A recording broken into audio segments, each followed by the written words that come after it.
الحمد لله رب العالمين، والصلاة والسلام على سيد المرسلين وعلى آله وصحبه أجمعين، أما بعد. وقد قال الله تبارك وتعالى في القرآن المجيد والفرقان الحميد: أعوذ بالله من الشيطان الرجيم، بسم الله الرحمن الرحيم. كلا إنه تذكرة فمن شاء ذكره وما يذكرون إلا أن يشاء الله هو أهل التقوى وأهل المغفرة. صدق الله العظيم. بزرگوں دوستو، اللہ تعالیٰ کی دو صفتوں کو جمع کی ہوئی ایک آیت ہے جو سورۃ المدثر کی آخری آیت ہے. اس کی روشنی میں انشاءاللہ اہل التقوی اور اہل المغفرہ اللہ تعالیٰ نے فرمایا، اس کی وضاحت آپ کی خدمت میں بھی رکھی جائے گی. لیکن اس سے پہلے ہمارے ذہنوں میں یہ حقیقت واضح رہنی چاہیے کہ یہ اللہ تعالیٰ کی صفات ہے جن کو قرآن مجید کی اصطلاح میں اسماء الحسنی کہا گیا ہے. واللہ الخالق البارئ المصور لہ الاسماء الحسنی. سورۃ الحشر میں اللہ تعالیٰ نے بے شمار صفات کا تذکرہ کرنے کے بعد ارشاد فرمایا کہ یہ اسماء الحسنی ہے، اللہ تعالیٰ کے پیارے پیارے نام ہیں.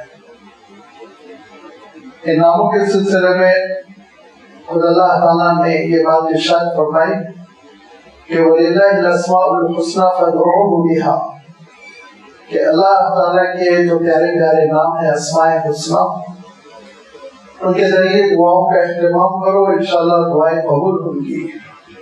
وَالَّذِينَ يُلْحِدُونَ فِي أَسْمَائِهِ سَيُجْزَوْنَ مَا كَانُوا يَعْمَلُونَ. جو اللہ تعالیٰ کے ان ناموں کے سلسلے میں کسی اور کو شریک کر لیتے ہیں یا اللہ تعالیٰ کے لیے غلط نام تجویز کر لیتے ہیں، نعوذ باللہ، تو فرمایا وہ اپنے کیے کا بھگتیں گے. لہذا اللہ تعالیٰ کے نام ہماری زندگی میں بڑی اہمیت رکھتے ہیں، ہماری دعاؤں کی قبولیت کا ذریعہ ہے. اور پھر اللہ تعالیٰ کی یہ نام، اللہ تعالیٰ کا تعارف، کامل تعارف تو نہیں ہو سکتا، ایک جھلک، ایک عکس ہمارے اور آپ کے دلوں میں پیدا کر دیتے ہیں. معرفت خداوندی جب ہوگی کہ وہ رحمان ہے تو اس کی رحمتیں کیسی ہے، اور رزاق ہے، رزق کس طرح عطا کرتا ہے، وہ خالق ہے، اس نے کس طرح اس کائنات کو خود ہم کو پیدا کیا، وہ مالک ہے، پوری مملکت کس طرح اس کی ہے، وہ قادر ہے، اس کی قدرت کی کیفیت کیا ہے، الی آخری. جو ساری صفتیں جب ہم سمجھ لیں گے تو اللہ تعالیٰ سے وہ تعلق پیدا ہو جائے گا، وہ محبت پیدا ہو جائے گی کہ بیچ میں کسی واسطے کو ہم پسند نہیں کریں گے، ڈائریکٹ ہم اللہ تعالیٰ سے جڑ جائیں گے. جو مطلوب ہے، جو عقیدہ توحید کا تقاضا ہے، جو نبیوں کی سنت ہے، جو رسولوں کا عمل ہے کہ وہ اللہ سے جڑے ہوئے تھے. وَاعْبُدْ رَبَّكَ حَتَّى يَأْتِيَكَ الْيَقِينُ، موت کے مرحلے تک وہ اللہ تعالیٰ کا یاد کرتے رہے، ذکر کرتے رہے، نمازیں قائم کرتے رہے. کیونکہ وہ معلوم تھا کہ جس مالک کو خالق نے پیدا کیا اسی کے پاس لوٹ کے جانا ہے، لہٰذا اسی سے محبت کرو، اسی سے لو لگاؤ، اسی سے تعلق قائم کرو، اس کی خوشنودی، اس کی رضامندی حاصل کرنے کی کوشش کرو، ہر طرح کا جدل کرو، چاہے جان کا نذرانہ کیوں نہ پیش کرنا پڑے.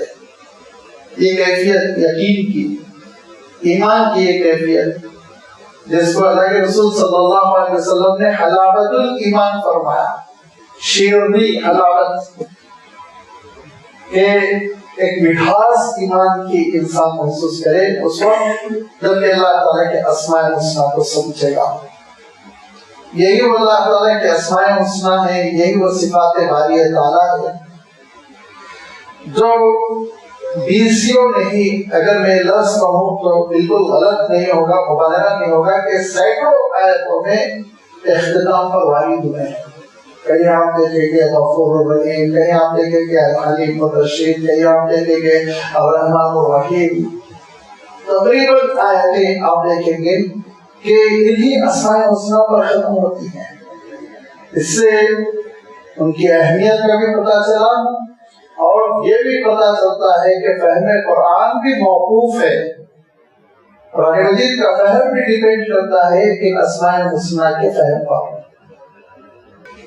لہذا یہ اسماء الحسنی اپنی فضیلت میں, اپنی معنویت میں, اپنی اہمیت میں اس درجے کے اہم ہے کہ ان پر مجلسیں ہوں, مذاکرے ہوں, کتابیں لکھی جائے, ان کو سمجھنے کے لیے کوشش ہو, ان کے مطالب کو حاصل کرنے کے لیے محنت ہو. اسی لیے فرمایا اللہ کے رسول صلی اللہ علیہ وسلم نے ان اللہ کے 99 اسماء, بے شک اللہ تعالیٰ کی 99 نام ہیں. فمن احصاها فقد دخل الجنہ, ارشاد فرمایا. عربی کے اعتبار سے دخلا فعل ماضی کہتے ہیں, past tense. اس کا ترجمہ کرنا ہوگا کہ جو ان ناموں کو پا لیا, ان ناموں کی حقیقت کو حاصل کر لیا, وہ جنت میں داخل ہو چکا ہے. فیصلہ یقینی ہے اللہ کا. یہ تاکید اللہ کے رسول صلی اللہ علیہ وسلم نے بیان فرمائی. لہذا اسماء الحسنی اس کے لیے وقت فارغ کرنا, اس کے لیے اللہ کے گھر میں حاضر ہونا, اس کے لیے قربانی دینا, اور یہ جو موسم کی تپش, دھوپ کی حرارت, یہ برداشت کرتے ہوئے یہ سب جمع ہونا, آپ کا یہاں آنا, یاد رکھیے عین عبادت ہے, مقبول عبادت ہے. اللہ تعالیٰ انشاءاللہ خوب اس پر احسان اور جزا اور انعام فرمائے گا اور قبول فرمائے گا. اسماء الحسنی تو ایک ایک لفظ میں ہے, جیسے رحمان ہے, رحیم ہے, رزاق ہے, قادر ہے, مقتدر ہے, مالک ہے, ملک ہے, وغیرہ وغیرہ. یہ تقریباً ہم نے اس کا احاطہ کر لیا ہے. امید ہے کور ہو چکے ہوں, لیکن اگر کوئی محسوس کرتا ہے ایک تو چھوٹ گئے ہیں تو آپ مطلع کیجیے, انشاءاللہ اس پہ گفتگو کر لی جائے گی. آخری جو نشست ہوئی تھی اس پر ہم نے اللہ تعالیٰ کا وہ نام یا اللہ تعالیٰ کی وہ صفت کا انتخاب کیا تھا جو 2 حرفی ہے. ایسے بھی بہت سے نام ہیں, ذو العرش, فعال لما یرید. انہیں میں آج جو آیت پڑھی گئی اہل التقوی و اہل المغفرہ, ایک کمبینیشن ہے الفاظ کا, ایک جملہ ہے جو اللہ تعالیٰ کی صفات پر دلالت کرتا ہے, جس کا سمپل ترجمہ ہے, آسان سا ترجمہ ہے, وہی اسی کی ذات ایسی ہے جو تقوی کے قابل ہے, اس کا تقوی اختیار کیا جائے, اور اسی کی ذات کے لیے سزاوار ہے کہ وہ مغفرت فرمائے, اسی کی شان ہے. تقوی یہ لفظ ہے اصلاً وقایت, جس کے معنی ہوتے ہیں بچانا, اور عربی میں 2 لفظ آتے ہیں, صیانت, وقایت, دونوں بچانے کا ترجمہ کیا جاتا ہے. لیکن عربی کے اعتبار سے صیانت کا جب لفظ آتا ہے تو جسموں کو, جو باڈیز ہے, ان کو بچانے کا مفہوم پیدا ہو جاتا ہے. چنانچہ عرب کبھی یہ نہیں کہے گا کہ وقایت الجسم من الامراض, وہ کہے گا صیانت الجسم من الامراض, جسم کو بچاؤ مرضوں سے. صیانت الاوقاف, وقت کی زمین کو بچانے کی کوشش. صیانت الاموال, مال کو بچانا. تو یہ لفظ صیانت جو آتا ہے سواس سے, وہ ظاہری چیزوں کے بچاؤ کے لیے آتا ہے, اور وقایت جو آتا ہے واو قاف یا سے, وہ معنوی اعتبار سے مصیبتوں سے بچانا, شر سے بچانا, برائی سے بچانا, تباہی سے بچانا. وقاهم اللہ الشر ذلک اليوم، خود اللہ تعالیٰ نے قرآن پاک میں ارشاد فرمایا کہ قیامت کے دن کی آزمائشوں سے اللہ تعالیٰ اہل ایمان کو بچا لے گا. وقاهم اللہ الشر ذلک اليوم ولقاهم نظرة وسرورا، اور خوشیوں سے اللہ تعالیٰ انشاءاللہ بچا کرے گا. تو وہاں وقا کا لفظ ہے، سامع کا لفظ نہیں. یہی وقا کا لفظ جب ترقی کرتا ہے عربی کے اعتبار سے باب افتعال میں لاتا ہے تو وہ اتقاء بنتا ہے، اس کا مصدر تقوی بنتا ہے. اور اس کی ترجمانی میں کرتا ہوں، ایک لفظ میں ترجمہ بہت مشکل ہے، جیسے کہ بعض بزرگوں نے کیا خوف خدا، اللہ کی خشیت. یہ غلط تو نہیں ہے لیکن مفہوم پورا ادا نہیں ہوتا ہے.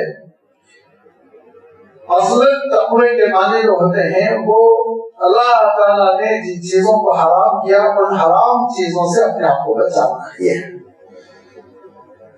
آپ عربی مفسرین کو دیکھیں گے تو وہ یہی بیان کریں گے کہ اتقاء المحارم، الاتقاء من محارم اللہ، اللہ نے جن چیزوں کو حرام کیا اس سے بچنا، اپنے آپ کو بچانا، اس کا اتقاء نہ کرنا. یہ لفظ جب ہم استعمال کرتے ہیں تو اس کا مفہوم یہ ہوتا ہے کہ جب ہم اللہ کی نافرمانی سے بچیں گے تو خود بخود اللہ کے غضب سے بچ جائیں گے، اس کی ناراضگی سے بچ جائیں گے.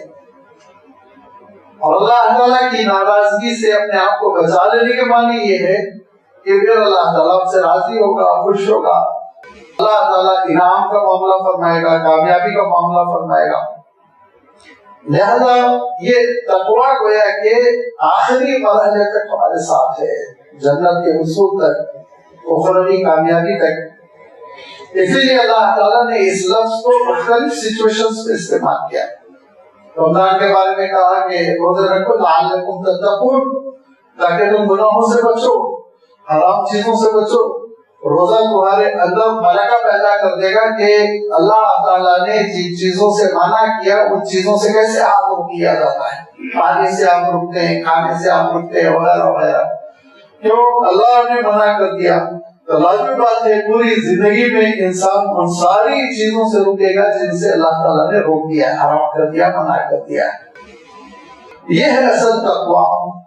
اور یہ وہ تقویٰ ہے جو جیسے میں نے عرض کیا کہ اللہ کے غضب سے، اس کی ناراضگی سے، اور اس کے غضب کا جو نتیجہ ہوتا ہے نا جہنم، اس کی ناراضگی کی جو عملی شکل ہے کہ آگ میں وہ ڈال دے گا، جو بار بار قرآن مجید میں تذکرہ فرمایا ایٹومیٹیکلی اس سے بھی بچ جائے گا بندہ. اسی لیے فرمایا کہ فَتَتَّقُونَ يَوْمًا يَجْعَلُ الْوِلْدَانَ شِيبًا، اس دن تم جہنم کے عذاب سے اپنے آپ کو کیسے بچا پاؤ گے جس دن کی ہولناکی کا عالم یہ ہوگا کہ بچہ بھی بوڑھا ہو جائے گا. يَجْعَلُ الْوِلْدَانَ شِيبًا، ہمارے گھبراہٹ کے بچے کے پاس سفید ہونے لگے گے، اتنا ہولناکی ہوگا. اس دن کیسے اللہ کے غضب سے بچو گے، کیسے اللہ کی ناراضگی سے بچو گے؟ اس سے بچنے کا طریقہ یہ ہے کہ تم زندگی اللہ تعالیٰ کے احکام کے مطابق بسر کرو، اللہ تعالیٰ کی فرما برداری کرو، نافرمانی نہ کرو. یہ واحد سسٹم یا واحد منہج جس کے ذریعے سے ہم اللہ تعالیٰ کے غضب سے بچ سکتے ہیں. فرمایا کہ یہ کس کے لیے ہونا ہے؟ یہ لازمی بات ہے. ہم دنیا میں بہت ساری چیزوں سے بچنے کی کوشش کرتے ہیں. دنیا میں اگر بچہ ہوتا ہے، ایک عمر ہوتا ہے تو والدین کے ڈر سے بہت سارے کام نہیں کرتا ہو. ابا ناراض ہوں گے، امی ناراض ہوں گی، سزا دیں گے. اسکول میں ہوتا ہے تو ٹیچر کے، استاد کے ڈر سے بہت سے کام نہیں کرتا. ہم ایک مملکت کے شہری ہوتے ہیں، ہر انسان کسی نہ کسی ملک کا شہری ہے، تو اس ملک کے قوانین کی خلاف ورزی کرنے سے وہ احتیاط کرتا ہے کہ ملک کا مینجمنٹ سزا دے گا، پینلٹی ہوگی، جیل ہوگی، جو بھی سزاؤں کی شکل اس ملک میں رائج ہے. یہ دنیا میں مختلف موٹیویشن سے محرکات ہے جس کی وجہ سے لوگ غلط کاموں سے بچتے ہیں. لیکن فرمایا اصل جو ذات ہے وہ اللہ کی ذات ہے کہ اس کے غضب سے بچو. وہ اہل تقویٰ، وہ اس بات کا اہل ہے، وہ اس بات کا سزاوار ہے کہ اس کا تقویٰ تم اختیار کرو اس کے لیے تم اس کی رضامندی حاصل کرنے کے لیے تم کام کرو، اس کے احکام کی خلاف ورزی نہ کرو۔ یا ایھا الناس اتقوا ربکم الذی خلقکم، جو تمہارا خالق ہے اس کا تقوی اختیار کرو۔ یا ایھا الذین آمنوا اتقوا اللہ حق تقاتہ، ایمان والو اللہ تعالیٰ کا وہ تقوی اختیار کرو جو تقوی اللہ تعالیٰ کے شایان شان ہے۔ ماں باپ کی نافرمانی سے ہم جو ڈرتے ہیں تو ذرا ہلکے طریقے سے کہ ابا معاف کر دیں گے، امی معاف کر دے گی، تو ذرا ہمت کے ساتھ بچے شرارت کر ہی لیتے ہیں، گھروں میں ماں باپ کی نگاہوں کے سامنے کر لیتے ہیں، ان کو معلوم ہے کہ ماں کی شفقت باپ کی شفقت بچا لے گی، لیکن وہی بچہ اسکول میں ذرا زیادہ احتیاط کرتا ہے، اور وہی بچہ جب شہری بنتا ہے تو اور زیادہ احتیاط کرتا ہے، کیوں؟ اس کو معلوم ہے کہ یہاں مجھے جو پنشمنٹ دیں گے، سزا دیں گے، وہ رحم دلی کا مظاہرہ نہیں کریں گے، پولیس والوں کے ہفتے چڑھ جاؤں گا تو وہ ضیافت کریں گے جو پھر برسوں یاد رہے گی، تو بہت محتاط ہو جاتا ہے۔ تو آپ دیکھیے درجہ بدرجہ انسان اپنے آپ کو بچا رہا ہے، تو اصلاً جو بچانا ہے وہ اللہ کے غضب سے، اللہ کی نافرمانی سے، اس کی سزا، اس کی پکڑ، اس کی ناراضگی، وہ تو پوری آخرت کی تباہی و بربادی، اس کے بعد تو پھر کوئی پرسانیہ نہیں رہے گا۔ جب یہ کیفیت ہوگی کہ اللہ تعالیٰ کی نافرمانی سے بچنے کا جذبہ اور ملکہ پیدا ہو جائے گا، اور ہم اپنے آپ کو ایسی تربیت دے لیں گے، پریکٹس کر لیں گے کہ اللہ تعالیٰ کی نافرمانی نہ کریں، فرما بردار رہیں، تو اس کے باوجود کبھی کبھی بھول چوک ہو جاتی ہے، کبھی غصے میں غلطی ہو جاتی ہے، کبھی نیند میں کوئی فریضہ رہ جاتا ہے، کبھی تندرستی کی وجہ سے کوئی، کبھی مرض کی وجہ سے کوئی حکم چھوٹ جاتا ہے، تو فرمایا وَأَهْلُ الْمَغْفِرَةِ، پھر وہ اس بات کا سزاوار ہے کہ چھوٹے چھوٹے گناہوں کو معاف کر دے، گناہوں پر پردہ ڈال دے۔ اس کو میں آگے آتا ہوں اہل المغفرہ پر۔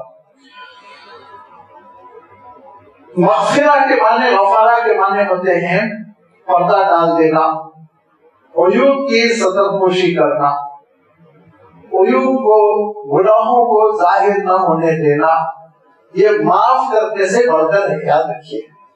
معاف کرنے کی میں مثال دیتا ہوں کہ ایک کلاس روم میں کوئی لڑکا چیٹنگ کر رہا ہو، اسٹوڈنٹ، اللہ نہ کرے، تو اس کو ٹیچر پکڑ لے، انویجیلیشن کرنے والا پکڑ لے، اس کو پکڑ کے کھڑا کر کے کہے کہ ایسا ہی حرکت نہیں کرو گے، تم نے چیٹنگ کی، میں ایسا سزا دوں گا، تو یہ معاف تو کیا ہو، لیکن سب کے سامنے شرمندہ بھی کر دیا ہے۔ یہ مغفرت نہیں کہلاتی ہے، یہ مغفرت نہیں کہلاتی ہے۔ مغفرت کے معنی ہوتے ہیں کہ غلطی پر پکڑ کرنے کے بعد آنکھوں کے اشاروں سے متنبع کرتے ہیں کہ دوسرے کو خبر بھی نہ ہو کہ اس نے یہ غلطی کی ہے۔ یہ ہے اللہ تعالیٰ کی شان۔ اللہ کے رسول صلی اللہ علیہ وسلم ارشاد فرماتے تھے من ستر مسلما سترہ اللہ یوم القیامہ، جو مسلمان کے گناہوں پہ پردہ ڈالتا ہے اللہ تعالیٰ اس کے گناہوں پر قیامت کے دن پردہ ڈالے گا۔ ارشاد فرمایا کیسے پردہ ڈالے گا؟ حساب کتاب لینا ہے اس دن، تو نام عمل تو پیش ہوگا نا مجمع میں، تو ارشاد فرمایا انفرادی حساب لے کر اللہ تعالیٰ اس کا معاملہ حل کر دے گا، اجتماعی طور پر اس کو شرمندہ نہیں فرمائے گا۔ اس دن کی رسوائی اور شرمندگی سے اللہ تعالیٰ بچا لے گا۔ اسلام کا جو کلچر ہے، یاد رکھیے، اسلام کا جو مزاج ہے، جو اللہ تعالیٰ نے اپنے کلام کے ذریعے سے اور اللہ کے رسول صلی اللہ علیہ وسلم نے اپنی تربیت کے ذریعے سے حیات طیبہ میں اس امت کی جو تشکیل کی، جو ڈیزائن کیا، اس میں یاد رکھیے مین ایلیمنٹ ہے کہ دوسرے کے گناہوں پہ پردہ ڈالنا۔ آپ یہ یوروپین اور مغربی میڈیا کے طرف سے چلنے کی کوشش نہ کیجیے، جب بیڈ روم میں کیمرے لگا کے ذلیل اور رسوا کرنے کی کوشش کرتے ہیں، یہ اسلام کی ضد ہے، یہ اسلام کی ضد ہے، اسلام کا اس سے کوئی تعلق نہیں۔ اسلام کا عالم تو یہ ہے کہ اللہ کے رسول صلی اللہ علیہ وسلم کی خدمت میں متعدد واقعات ہوئے، ایک نہیں، ایک سے زائد واقعات ہوئے، جس میں مجرم آ کر کہہ رہا ہے اللہ کے رسول مجھ سے غلطی ہوئی، سزا دیجیے، تو تنہائی میں کہا تو اللہ کے رسول نے کہا جاؤ خاموشی سے استغفار کر لو۔ اللہ کے رسول فرما رہے ہیں خاموشی سے جاؤ استغفار کر لو، توبہ کر لو، لیکن پھر وہ آ رہے ہیں مجلس میں، پھر وہ آ رہے ہیں مسجد نبوی میں، بار بار کہہ رہے ہیں فلاں فلاں گناہ ہوا، جب دونوں تین بار ان کے اعلان کرنے کی وجہ سے اللہ کے رسول صلی اللہ علیہ وسلم نے کہا جاؤ بھائی ان کو یہ سزا دی جائے. وہ واقعات کی تفصیل میں نہیں جانا چاہتا ہوں. ماعز الاسلمی کا واقعہ بہت مشہور ہے اور خاتون کا واقعہ بہت مشہور ہے. لہذا یہ اسلام کا مزاج ہے. اللہ کے رسول صلی اللہ علیہ وسلم یہ پسند نہیں فرماتے تھے کہ کسی کے گناہوں کو نمایاں کیا جائے. ہرگز نہیں. اپنے دشمن کے بھی گناہوں کو نمایاں کیا جائے اس کو پسند نہیں فرماتے. اللہ کے رسول صلی اللہ علیہ وسلم فرماتے تھے کہ پردہ ڈالو. فرمایا کہ دیکھو کل امتی معافر، میری پوری امت کو اللہ تعالیٰ معاف فرما دے گا. مجاہرین، سوائے مجاہرون کے. مجاہر بول رہا ہوں میں. آپ اس کو کہیں مجاہر سنیں گے تو بعد میں مجھے پکڑ لیں گے. مجاہر نہیں، مجاہر. صحابہ نے کہا کہ رسول مجاہر کیا مراد ہے اس سے؟ فرمایا جو رات کے اندھیروں میں گناہ کرتا ہے اور اللہ تعالیٰ نے اس کے گناہ پہ پردہ ڈال دیا لیکن وہ خود نادان صبح میں آ کے اعلان کرتا ہے رات میں میں نے یہ کیا. آج ہے کہ نہیں یہ مزاج کہ اپنی غلطیوں کو، اور غلطی تو شاید ذرا ہلکا لفظ ہے، ذرا بڑا لفظ میں استعمال کرتا ہوں، اپنی بے حیائیوں کو لوگ آ کے بسر مجمع بیان کرتے ہیں، اللہ روسی الاشعار بیان کرتے ہیں میں یہ کیا.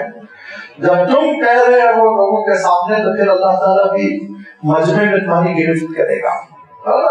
جو گناہ ہو گیا ہو گیا، توبہ کرو، خاموش رہو. یہ اسلام کا مزاج ہے. تو میں عرض کر رہا تھا یہ ہے مغفرہ، غفارہ. اسی سے غافر ہے، اسی سے غفار ہے، اسی سے غفور ہے، اسی سے مغفرہ. یہ مغفرت کا عمل یہ اللہ کے لیے سزاوار ہے کہ انسان کتنا بھی بڑا مجرم ہو، کتنا بھی بڑا مجرم ہو، اللہ تعالیٰ سے جرائم پہ پردہ ڈالنے پر قادر ہے، اس کو معاف کرنے پر قادر ہے. فرمایا قل لعبادی الذین اسرفوا علی انفسہم لا تقنطوا من رحمۃ اللہ.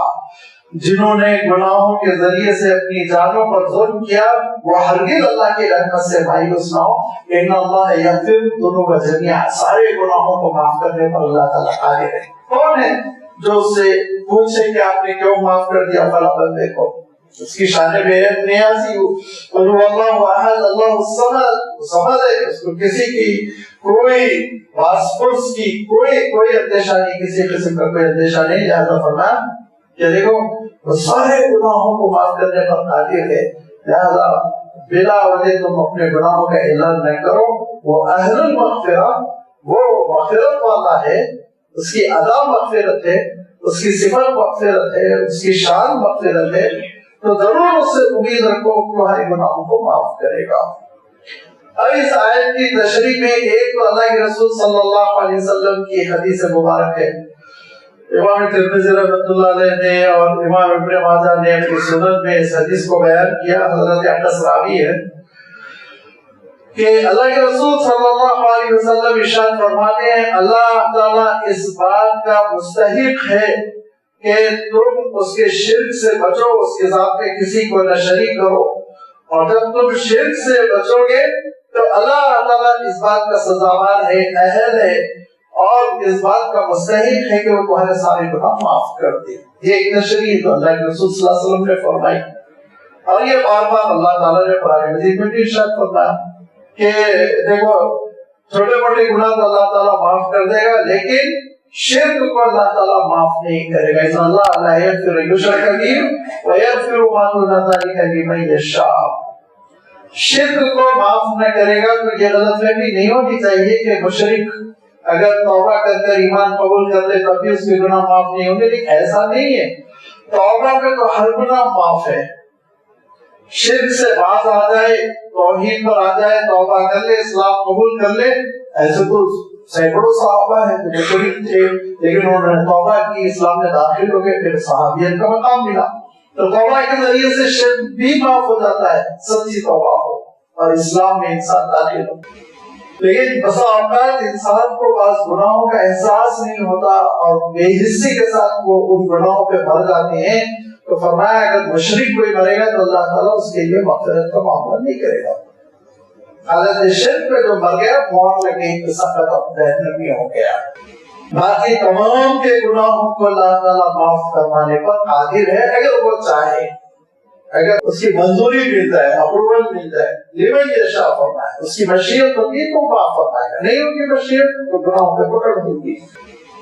ارشاد فرمایا کہ اللہ کے رسول صلی اللہ علیہ وسلم نے جو ارشاد فرمایا اس کا خلاصہ یہ ہے کہ آپ صلی اللہ علیہ وسلم فرماتے ہیں کہ اللہ تعالیٰ اس بات کا مستحق ہے کہ اس کی ذات میں کسی کو شریک نہ کرو، اس کے صفات میں کسی کو شریک نہ کرو، یہ تمہارا تقویٰ ہوا۔ اور یہ جیسے میں نے عرض کیا نا، تقوی کا ابتدائی اسٹیج ہے۔ اگر شرک سے نہ بچا جا رہا ہے تو کہاں کا تقویٰ آپ سوچ لیجیے۔ وہ تو ریت پر تاج محل بنانا ہے، بنیادی نہیں ہے، تو لازمی بات ہے پوری کی پوری بلڈنگ رہ جائے گی۔ سب سے پہلی بنیاد عقیدہ توحید ہے۔ فرمایا دیکھو تم شرک سے بچو، اللہ تعالیٰ کا حق یہ ہے کہ اس کی ذات میں شرک نہ کرو، اور پھر جب تم یہ کرو گے تو پھر اللہ تعالیٰ اس بات کا مستحق ہے، قادر ہے، اہل ہے کہ وہ تمہارے سارے گناہوں کو معاف فرما دے۔ حضرت معاذ بن جبل رضی اللہ تعالیٰ عنہ کو اللہ کے رسول صلی اللہ علیہ وسلم نے اپنے بیک میں بٹھایا، پشت پر، اونٹ پر، پیچھے بیٹھے ہوئے حضرت معاذ، کم عمر سے نوجوان صحابی تھے، تقریباً 20-22 سال کی عمر کے تھے کہ اللہ کے رسول نے ان کو یمن کا گورنر بنا کر بھیج دیا تھا، کیونکہ بڑے ذہین اور بہت بڑے عالم تھے وہ اپنے وقت کے۔ اللہ کے رسول صلی اللہ علیہ وسلم سے بہت محبت کرتے تھے، کہتے تھے اے معاذ میں تم سے محبت کرتا ہوں۔ وہ حضرت معاذ رضی اللہ تعالیٰ عنہ پیچھے، اللہ کے رسول صلی اللہ علیہ وسلم سامنے اونٹ چل رہا ہے، پوچھا ہے معاذ تم جانتے ہو کہ بندوں پر اللہ تعالیٰ کا کیا حق ہے، بندوں کی کیا ڈیوٹی ہے اللہ کے سلسلے میں؟ حضرت معاذ رضی اللہ تعالیٰ عنہ نے پورے ادب کے ساتھ کہا اللہ و رسولہ عالم، میں کیا بتا سکتا ہوں اللہ کے رسول، اللہ جانتا ہے، اس کا رسول جانتا ہے۔ تو فرمایا حق اللہ علی العباد اللہ یشرکوا بہ شیئا، پہلی شرط ہے اللہ کے ساتھ کسی کو شریک نہ کرنا، یہ اللہ کا حق ہے، یہ ہماری ڈیوٹی ہے، یہ ہماری ذمہ داری ہے۔ جو رائٹس اللہ تعالیٰ کے ہم پر عائد ہوتے ہیں، ذمہ داریاں جو ہم پر بنتی ہیں، وہ یہ کہ ہم اللہ کے ساتھ کسی کو شریک نہ کریں۔ فرمایا کہ اے معاذ تم یہ جانتے ہو کہ بندوں کے سلسلے میں اللہ پر کیا حقوق ہے، بندوں کے حقوق، بندوں کے کیا رائٹس بنتے ہیں؟ تو حضرت معاذ نے کہا اللہ و رسولہ عالم۔ تو اللہ کے رسول صلی اللہ علیہ وسلم ارشاد فرماتے ہیں کہ اللہ یعذب کو، اللہ تعالیٰ پھر ان کا عذاب نہیں دے گا، جہنم میں نہیں ڈالے گا۔ شرک سے بچو تو پھر اللہ تعالیٰ کی ذمہ داری ہے، یہ لفظ شاید ذمہ داری گستاخانہ ہو، لیکن اس مفہوم کا دوسرا لفظ نہیں مل رہا ہے کہ پھر اللہ تعالیٰ کی ڈیوٹی بھی نہیں کر سکتے۔ اللہ تعالیٰ اس بات کا سزاوار ہے کہ پھر اس کو جہنم میں نہ ڈالے، عذاب سے بچاؤ نہ کرے۔ تو یہ ہے وہ اہل التقوی اہل المغفرہ کا پہلا مفہوم۔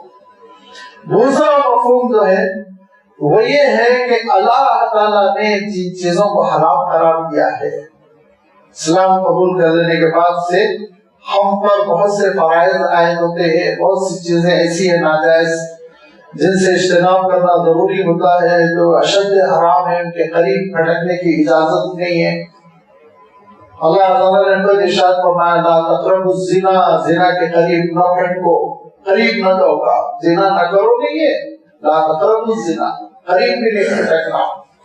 اللہ تعالیٰ نے کہا کہ کوئی شراب شیطان کا آلہ ہے، اس کے ذریعے سے تم کو گمراہ کرتا ہے، اللہ کے ذکر سے محروم کرتا ہے، نجاست میں ڈالتا ہے، بچو گے کہ نہیں بچو گے؟ اور سختی کے ساتھ اللہ تعالیٰ نے ارشاد فرمایا جوئے کے سلسلے میں، سود کے سلسلے میں، سود کھانا، اللہ سے جنگ، اللہ تعالیٰ سے لڑائی کر لینا ہے۔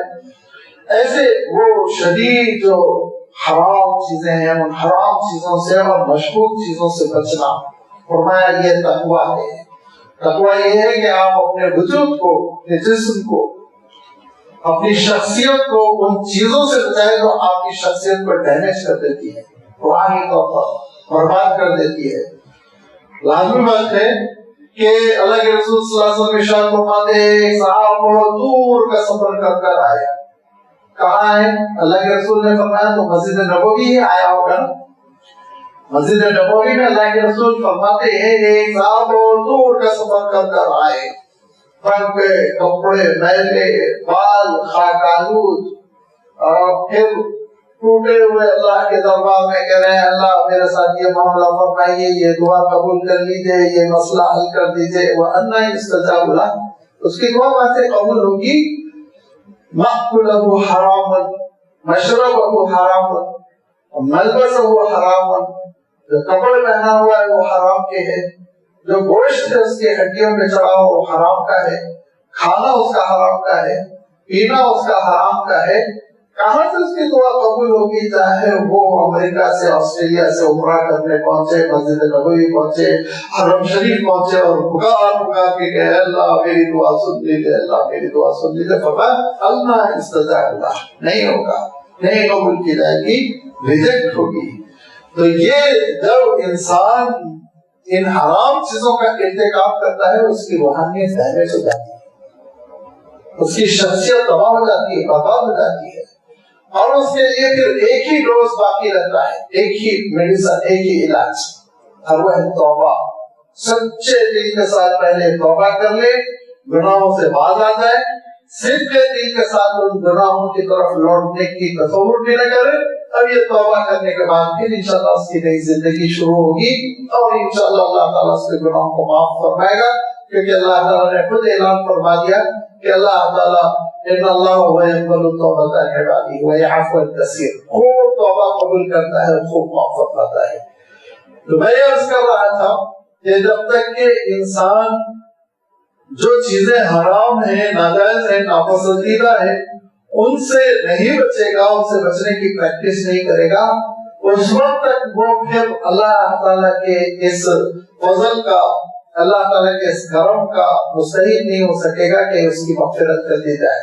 لہذا فرمایا ہوا تقویٰ، پہلے تم اس کا پہلا حق تو دو۔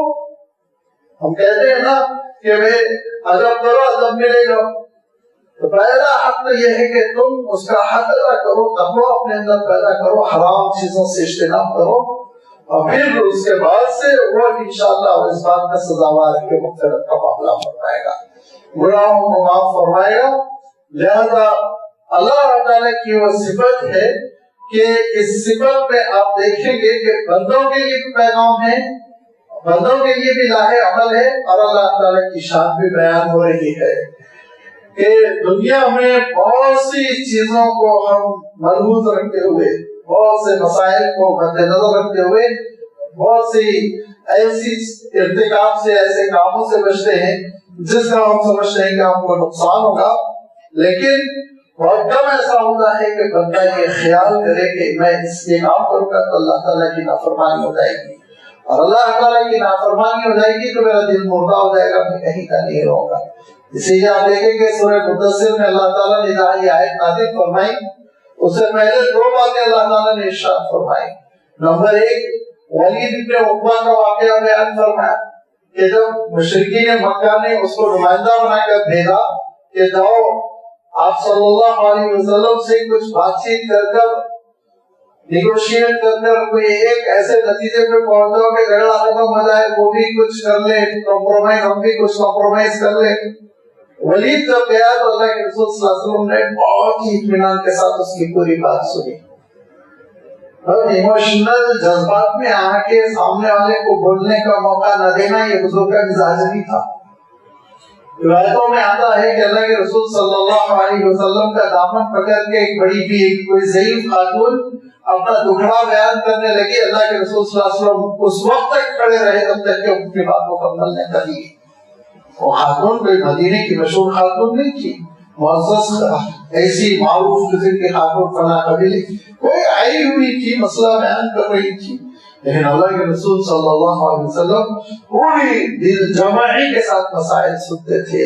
ہمارا جو مسئلہ ہے نا کہ ابھی سامنے والے کے منہ سے ایک دو لفظ نہیں نکلے کہ اینٹ کا جواب پتھر شروع ہو جاتا ہے، یہ اسلامی تربیت کی کمی کا نتیجہ ہے۔ تحمل، ٹالرنس، برداشت بہت پسند فرماتے تھے اللہ کے رسول صلی اللہ علیہ وسلم اس کو۔ لہذا اللہ کے رسول صلی اللہ علیہ وسلم نے ولید بن عقبہ کی پوری بات سنی، حالانکہ اللہ کے رسول چاہے تھے فرماتے نا تم ان کے نمائندے بن کے آئے ہو، جو بلال کے اوپر پتھر کے سر رکھتے ہیں تو ان کے نمائندے بن کر آئے ہو، جو میرے راستے پہ کانٹے بچھاتے ہیں تو ان کے نمائندے بن کر آئے ہو، جو حضرت سمیہ کو جو یاسر کو شہید کر چکے ہیں بسر بازار معاملے سیکھ کی انہوں نے، لیکن نہیں کہا کہ چونکہ وہ ضعیف تھا تو کہا اے عم محترم چچا جان آپ بیان کیجئے. اس نے پورا مسئلہ بیان کیا. دیکھو بہت جھگڑے ہو گئے، کبھی کہیں باپ بیٹے میں جھگڑا ہو گیا، کہیں بیوی اسلام قبول کری شوہر نے قبول کیا، جھگڑا ہو گیا، گھر ٹوٹ رہے ہیں، قبیلے پریشان ہو گئے. اسی لیے اے بھتیجے میں تمہارے سامنے تجویز رکھتا ہوں کہ تم جو بھی تمہارا اپنا مذہب ہے اس پہ عمل کرو. جو آج ہمارے لیے بھی دعوت ہے کہ اپنا مذہب اپنے گھروں میں عمل کرو، نہیں اعلان نہ کرو، باہر نہ آئے، گھر کے باہر نہ آئے. یہ تو اللہ تعالیٰ کا دین ہے. یہ اللہ تعالیٰ کے دین گلوب کے باہر جب ظاہر ہے تو گلوب میں کیوں ظاہر نہیں ہوگا؟ دنیا کے باہر ہے تو کائنات کا دین ہے. اللہ تعالیٰ ارشاد فرماتا ہے وَلَوْ أَسْلَمَ مَن فِي السَّمَاوَاتِ وَمَن فِي الْأَرْضِ، زمین و آسمان کی ہر چیز اسلام قبول کی بھی اللہ کے فرما بردار. اللہ کے رسول صلی اللہ علیہ وسلم نے کوئی جواب نہیں دیا. بس آپ صلی اللہ علیہ وسلم نے سورۃ القاف کی ایک آیتیں سنانی شروع کر دی. وہ سنتا چلا گیا. لوٹ کر گیا تو ابو جہل نے دور سے ہی کہا کہ اس کا چہرہ بدلا ہوا ہے. یہ چہرہ بدل گیا ان کا، جیسے اعتماد کے ساتھ کہتے وہ اعتماد اب نظر نہیں آ رہا ہے. ولید پہنچا مجمع میں، کہا کیا ہوا؟ کہا کہ دیکھو میں مخالفت کرنا چھوڑ دو، ان کو اپنا کام کرنے دو.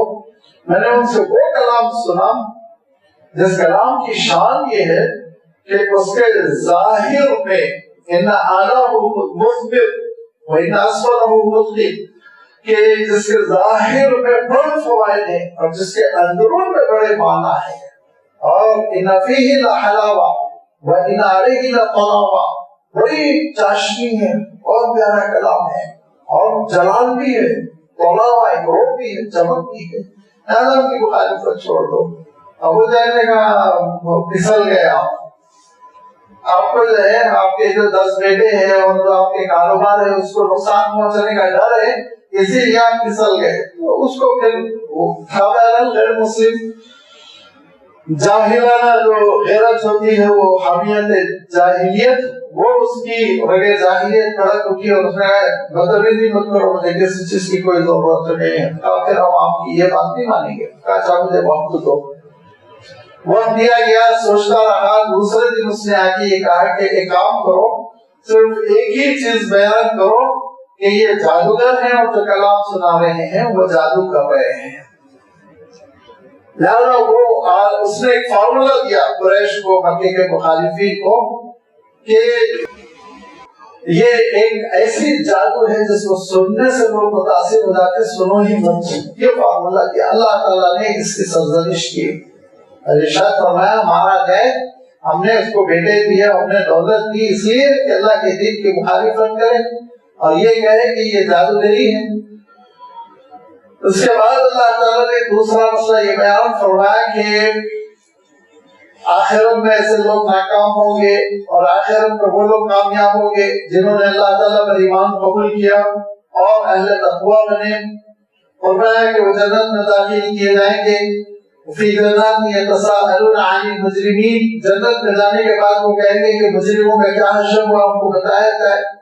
تو مجرموں کا حشر بتایا جائے گا کہ وہ جہنم میں اچھل رہے ہیں، پیچھے پیچھے تڑپ رہے ہیں. یہ جنتی حضرات کہیں گے ما سلککم فی سقر، اس بات نے تم کو جہنم میں ڈال دیا، خود سے غلطی تھی.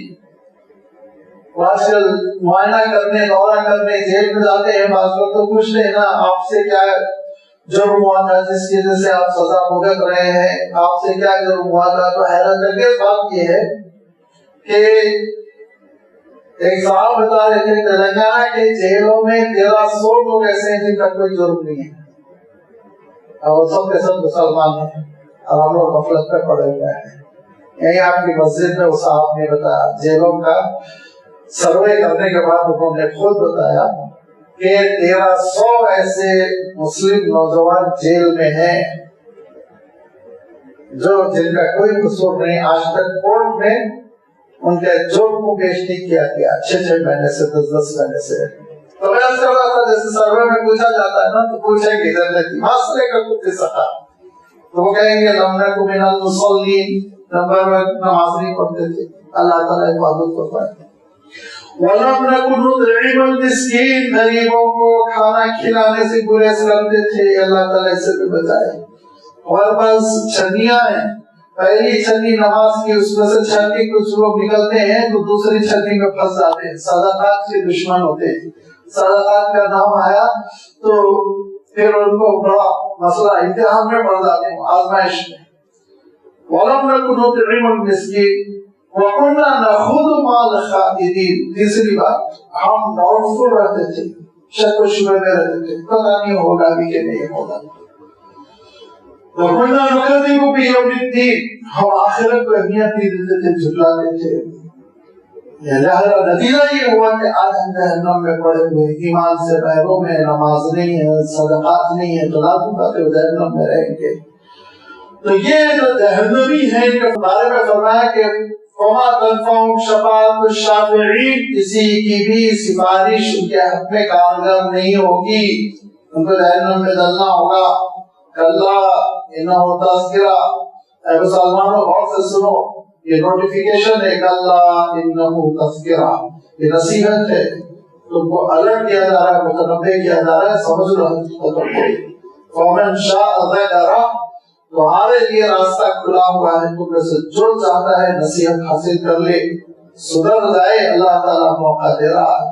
وَمَا يَذْكُرُونَ إِلَّا أَن يَشَاءَ اللَّهُ، لیکن توفیق اللہ کے ہاتھ میں ہے، نصیحت وہی حاصل کریں گے جن کے لیے اللہ تعالیٰ نے نصیحت مقدر فرمائی، جو رو رو کے ہدایت مانگتے ہیں، جو تڑپتے ہیں اور ہدایت توفیق مانگتے ہیں، انہیں کو اللہ تعالیٰ توفیق دیتا ہے.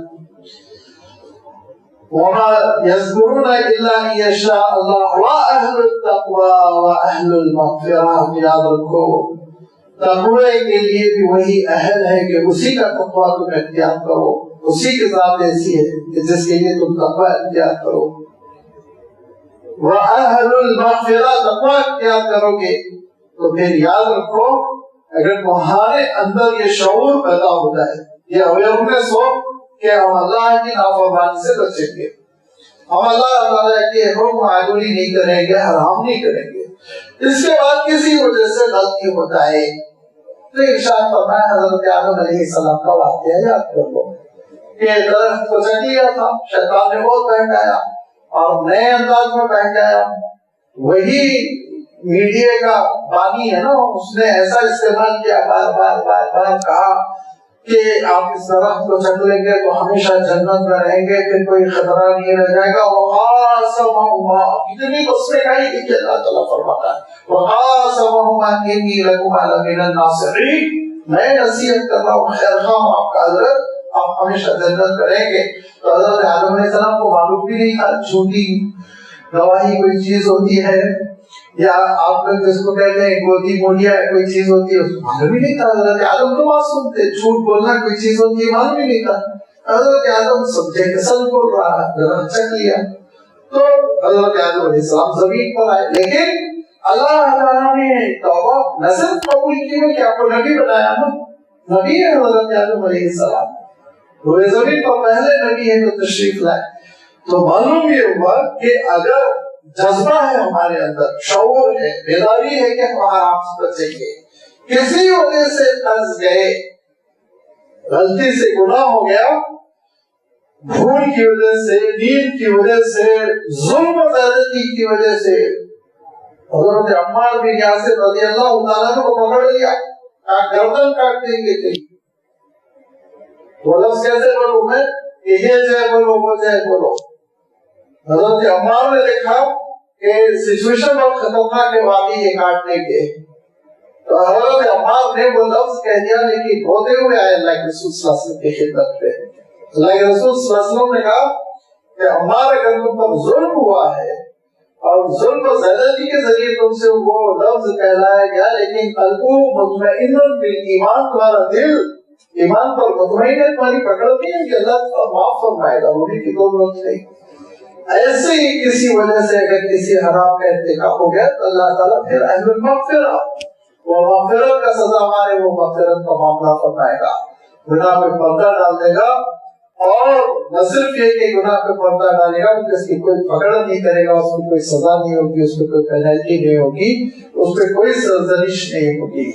لہٰذا اس ترتیب پہ آنے کا ایک تو پیغام ہے، ایک تو یہ صفت ہے اللہ کی کہ وہ اس قابل ہے کہ اس کے لیے تقویٰ اختیار کیا جائے، وہ اس کا اہل ہے کہ اس سے مغفرت کی توقع رکھی جائے، اور دوسرے یہ کہ ہم اپنے اندر یہ جذبہ پیدا کریں کہ اللہ کی نافرمانی سے بچے، اپنے اندر تقویٰ پیدا کریں، اور پھر انشاءاللہ اللہ تعالیٰ کی رحمت ہمارا استقبال کرے گی، ہمارے گناہوں پہ پردہ ڈالا جائے گا کیونکہ وہ اہل المغفرہ ہے۔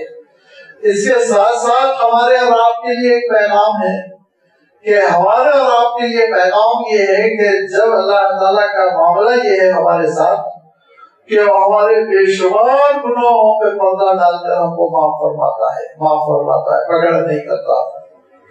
اللہ تعالیٰ کی قدرت یہ ہے کہ اگر اللہ تعالیٰ چاہے تو اللہ تعالیٰ ارشاد فرماتا ہے گناہ کرتے ہوئے زمین پھٹ جائے اور انسان پھنس جائے، اور کہا کہ یہ ہم بغیر ثبوت کے نہیں کریں۔ ہارون کو اس نے دھسایا زمین پر، ہارون کو آپ سورۃ القصص پڑھ لیجیے، ہارون کیسے زمین میں دھس گیا۔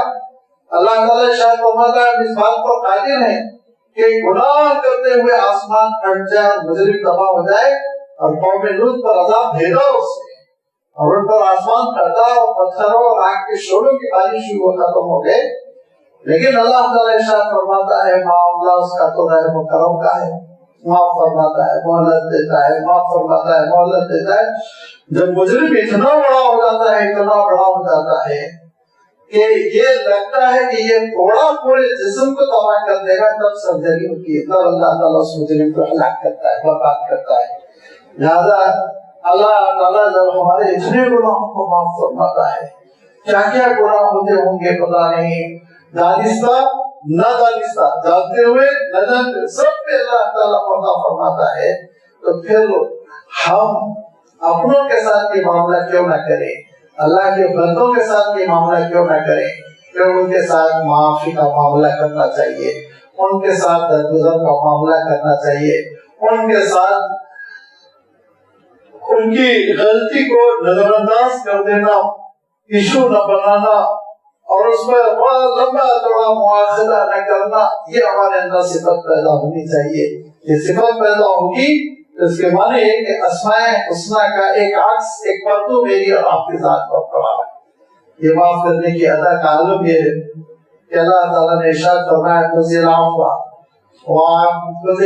وأعرض عن الجاہلین، ارشاد فرمایا کہ دیکھو معاف کر دو اور نظر انداز کرو، اور نادانوں سے پہلو تہی کر لو، اوائڈ کرو، نادان ہے، طیش میں آنے والے، غصے میں آنے والے۔ حضرت عمر رضی اللہ تعالیٰ عنہ کی خدمت میں ایک صاحب پہنچے دیہات کے، اور انہوں نے اپنے بھتیجے کے ذریعے سے جو حضرت عمر کے ایڈوائزری بورڈ میں تھے، مشورہ دینے والوں میں تھے، ان کے ذریعے سے حضرت عمر کے قریب پہنچے، اور پہنچنے کے بعد کہا کہ ماں حکمہ بالعدل وما اعطا بالجزل، نہ آپ صحیح عطیہ دیتے ہیں، نہ صحیح جسٹس کے ساتھ فیصلے کرتے ہیں، سیدھا۔ تو وہ کہتے ہیں کہ حضرت عمر رضی اللہ تعالیٰ عنہ کا چہرہ لال ہو گیا، اور اس سے پہلے کہ حضرت عمر اس کے منہ پہ تماچا مار دیتے، وہ فوراً جو درباری تھے، جو ایڈوائزر تھے قریب میں بیٹھے ہوئے، انہوں نے کہا کہ امیر المومنین اللہ تعالیٰ ارشاد فرماتا ہے خذ العفو، آپ معاف کرنے کی ادا کو اپنائیے، اور ان نادانوں سے، طیش میں آنے والے اور بغبغ کرنے والوں سے پہلو تہی کیجیے، اوائڈ کر دیجیے ان کو، وأعرض عن الجاہلین۔ تو حضرت عمر دھیرے دھیرے بالکل ٹھنڈے پڑ گئے، خاموش ہو گئے۔ تو وہ جو تابعی تھے ان کو معلوم تھا اور جانتے تھے، انہوں نے بعد میں کہا کانا وقافا عند کتاب اللہ، مجھے معلوم تھا عمر اللہ کی کتاب کے حوالے کے بعد پھر کچھ کرنے والے نہیں رک جاتے تھے، کانا وقافا عند کتاب اللہ کی۔ تو اللہ تعالیٰ نے ہم سب کو حکم دیا ہے کہ آپ درگزر کریں، معاف کریں اپنے ساتھیوں کو، اپنے ملازمین کو، جن کے ساتھ ہمارے معاملات ہوتے رہتے ہیں، بڑوں میں چھوٹوں میں، اور جو زندگی ہم بسر کرتے رہتے ہیں اس زندگی کے مختلف مرحلوں میں۔ اللہ تعالیٰ جب اہل المغفرہ ہے، بڑا مغفرت فرمانے والا ہے، تو ہم بھی دوسروں کے ساتھ درگزری کرنے والا معاملہ اپنائیں، اگر یہ کیفیت ہمارے اندر پیدا ہوگی تو ہماری سوسائٹی کے بہت سے جھگڑے بھی ختم ہو جائیں گے، اور اختلافات کی وجہ سے جو بٹے ہوئے ہیں وہ انتشار کی کیفیت بھی ختم ہوگی، دلوں میں محبت کی کیفیت برپا ہوگی، پیدا ہوگی۔ اللہ تعالیٰ ہم سب کو ان حقیقتوں کو سمجھنے کی توفیق عنایت فرمائے اور ان سب پر عمل کرنے کی توفیق عنایت فرمائے۔ وآخر دعوانا ان الحمد للہ رب العالمین۔